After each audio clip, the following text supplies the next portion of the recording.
Dobar dan, deco, i dobrodošli na čas srpskog jezika.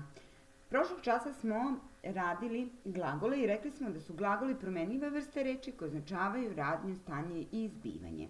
Danas ćemo nastaviti malo više o glagolima. Da vidimo, šta vidimo na ovoj slici? Vidimo devojčicu Maju koja vozi bicikl. Šta sada vidimo? Vidimo tu istu Maju, ali kada je bila devojčica mala. I napisat ćemo rečenicu Maja je vozila bicikl. Šta sada vidimo? Sada vidimo da će Maja voziti bicikl. Rečenica Maja vozi bicikl i sam glagol vozi napisana je u sadašnjosti, odnosno u sadašnjem vremenu. Maja je vozila bicikl je rečenica koja je napisana u prošlosti, a rečenica Maja će voziti bicikl je napisana u budućnosti, znači ili označava buduće vreme. Evo, prošlog časa smo radili i to da se glagoli menjaju po licima i da se glagoli menjaju po broju. Ajmo da obnovimo jedninu i množinu glagola, odnosno prvo lice jednine ja, drugo lice je ti, treće lice on, ona ili on. Idemo na množinu. Prvo lice množine mi, drugo lice vi, treće lice oni, one i ona. Vidite da treće lice jednine i množine ima 3 oblika zavisnosti od pola. Znači za dečaka, za devojčicu i za dete.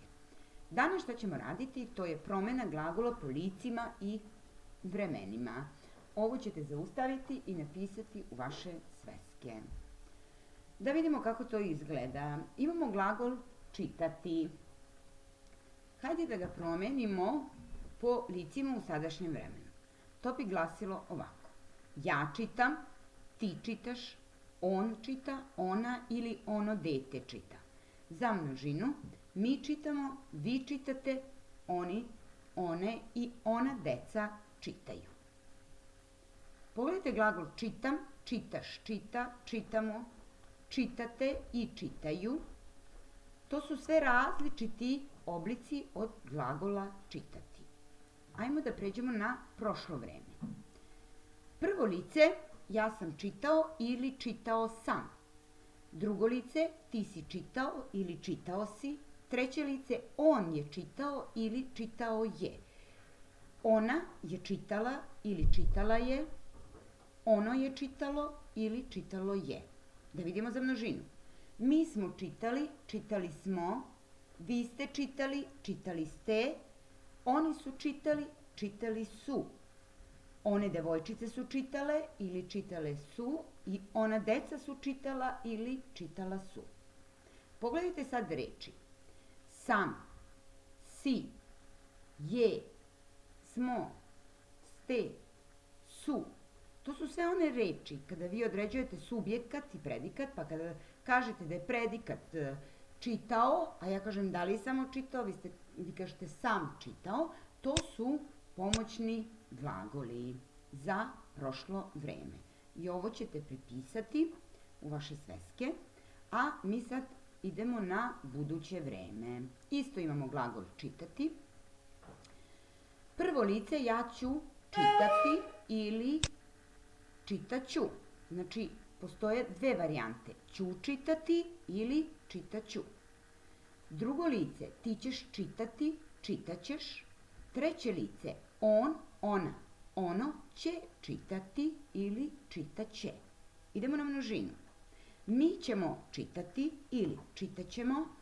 Vi ćete čitati, čitaćete. I treće lice, oni, one, ona će čitati ili čitaće.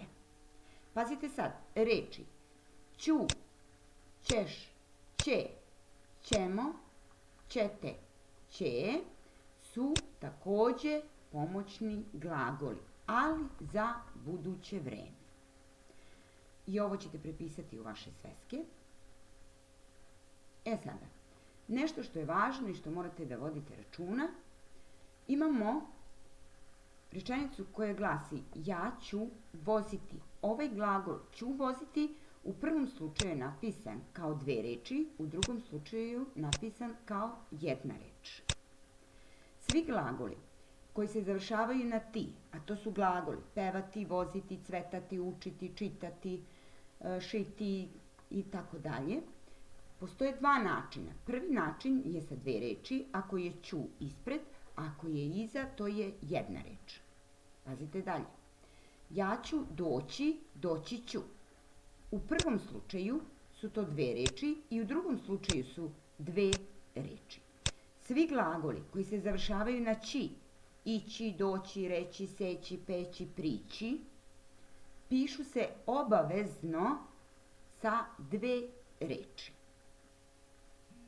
Nadam se da vam je bilo jasno i da ste nešto novo naučili. Vidimo se sljedećeg časa. Ćao!